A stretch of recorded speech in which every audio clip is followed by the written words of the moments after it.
Good morning class. आज का topic है भ्रष्टाचार। सामान्य रूप में देखा जाए तो इस शब्द से आप सब वाकिफ हैं। जीवन में आपके परिवार के सदस्य या आपको कभी न कभी इस भ्रष्टाचार से रूबरू होना होते हैं आप। जिस प्रकार के आज की सामाजिक व्यवस्था है उसके अंतर्गत हम उससे रूबरू कहीं न कहीं पर हो जाते हैं। तो इस विषय के ऊपर ही आज हम पढ़ने जा रहे हैं कि भ्रष्टाचार क्या है। अगर शाब्दिक अर्थ देखें भ्रष्टाचार का तो यह दो शब्दों से मिलकर बना है, भ्रष्ट और आचार से। भ्रष्ट यानी बुरा, खराब या बिगड़ा हुआ, तथा आचार का मतलब है आचरण। तो भ्रष्टाचार का शाब्दिक अर्थ है वह आचरण जो किसी भी प्रकार से अनैतिक है, अनुचित है या गलत है। अर्थात जब कोई व्यक्ति न्याय व्यवस्था के मान्य नियमों के विरुद्ध जाकर अपने स्वार्थ की पूर्ति के लिए गलत आचरण करने लगता है तो वह व्यक्ति भ्रष्टाचारी कहलाता है। अर्थात समाज के अंतर्गत जो भी व्यवस्था है, चाहे वह सामाजिक नियमों के साथ जुड़ी हुई हो, चाहे वह कानून व्यवस्था के साथ में जुड़ी हुई हो, अगर आप उन मान्य नियमों से हटकर व्यवहार करते हैं तो वह भ्रष्टाचार की श्रेणी के अंतर्गत आता है। नई उभरती सभ्यता और भोगवादी मनोवृत्ति को भ्रष्टाचार की जननी माना जाता है। डेविड कहते हैं, भ्रष्टाचार एक सामान्य शब्दावली है जिसमें अपने व्यक्तिगत लाभ के विचार के परिणाम स्वरूप सत्ता का दुरुपयोग भी आता है, जो जरूरी नहीं धन संबंधी हो। अर्थात डेविड की बात को हम देखें तो डेविड कह रहे हैं कि सत्ता का दुरुपयोग, अर्थात आप जिस अथॉरिटी के ऊपर हैं, आपके पास जो सत्ता है और उस सत्ता के साथ में आपको जो शक्ति मिली हुई है, अगर आप उस शक्ति का दुरुपयोग भी करते हैं, व्यक्ति को नुकसान पहुंचाने के लिए भी उस सत्ता का कार्य करते हैं, तो वह भी भ्रष्टाचार की श्रेणी में आएगा। भ्रष्टाचार धन से ही संबंधित हो हमेशा, यह जरूरी नहीं है। J.S. नायर कहते हैं, भ्रष्टाचार ऐसा व्यवहार है जो एक सार्वजनिक भूमिका के औपचारिक कर्तव्यों से निजी अर्थात व्यक्तिगत, परिवारजन या निजी गुट को आर्थिक लाभ या स्तरीय लाभ के कारण विचलित हो जाता है या कुछ प्रकार के निजी प्रभावों से प्रभावित होकर नियमों का उल्लंघन करता है, भ्रष्टाचार कहलाता है। अर्थात हम कहें नायर की बात के हिसाब से तो हम कहते हैं कि आप जिस सार्वजनिक पद के ऊपर कार्यरत हैं, उस पद के अनुरूप जब आप अपनी भूमिका को नहीं निभाते हैं और आप उस पद के अनुरूप भूमिका को न निभा करके अपने व्यक्तिगत हितों को अधिक महत्व देते हैं या निजी लोगों को मदद पहुंचाते हैं या उनके काम को फ़ायदा पहुंचाते हैं किसी तरीके से, तो वह भी भ्रष्टाचार की श्रेणी के अंतर्गत आता है।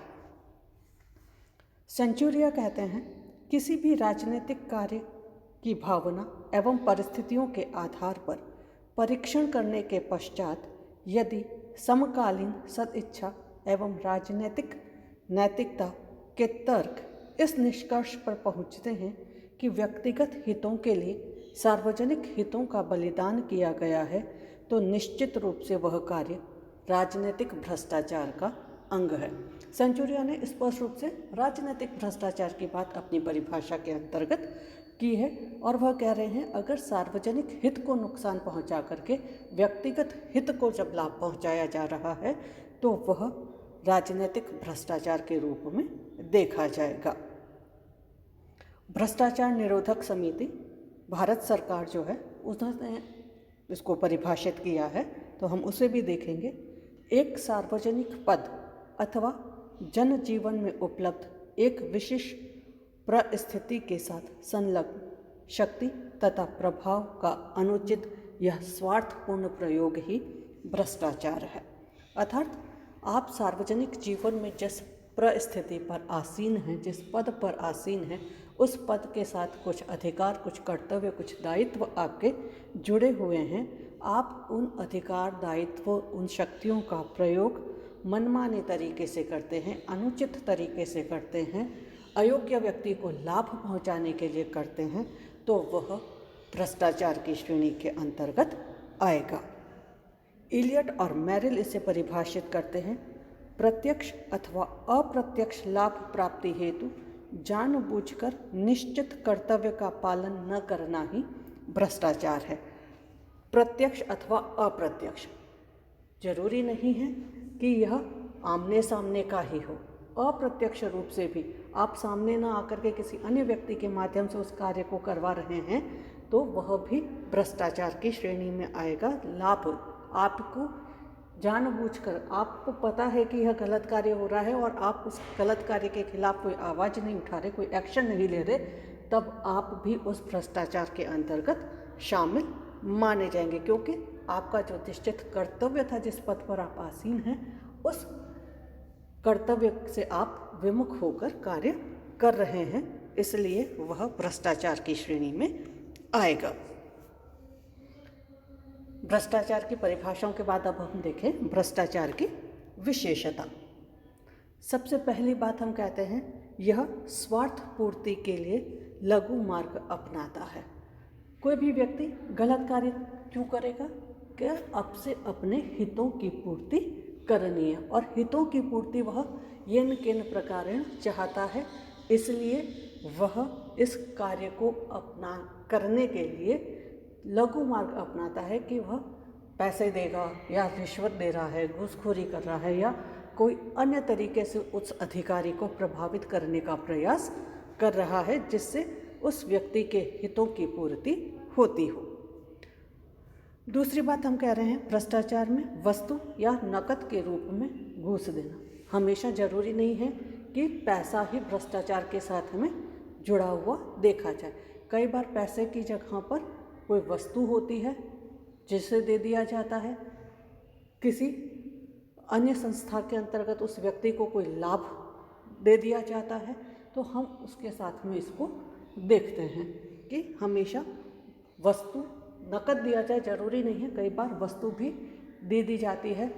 कोई प्लॉट है, आपने कोई कॉलोनी काट रहा है बिल्डर, और उसको अपना काम कराना है, तो वो उस जो प्लॉट काट रहा है, कॉलोनी बिल्डर काट रहा है, उसके अंतर्गत एक प्लॉट उस अधिकारी को ऐसे ही वह दे देता है, तो वह भी भ्रष्टाचार की श्रेणी के अंतर्गत देखा जाता है।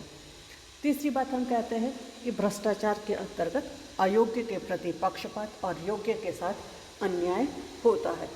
जो योग्य व्यक्ति है उसको वह पद प्राप्त नहीं हो पाता है, जिसके कि वह या उस कार्य को जिसे वह करने चाह रहे हैं वह कार्य उसे प्राप्त नहीं होता है, क्योंकि जो अधिकारी हैं या दूसरे लोग हैं उन्होंने पहले ही उस कार्य को किसी अन्य व्यक्ति को देने का मन बना लिया है, और उससे उन्होंने अपने हितों की पूर्ति के लिए कुछ न कुछ साधन या तो नकद लिया है या कोई वस्तु उससे प्राप्त ऑलरेडी कर ली है। इससे समाज को नुकसान है कि योग्य व्यक्ति तो पीछे रह गया और अयोग्य व्यक्ति जो है वह आगे आ गया।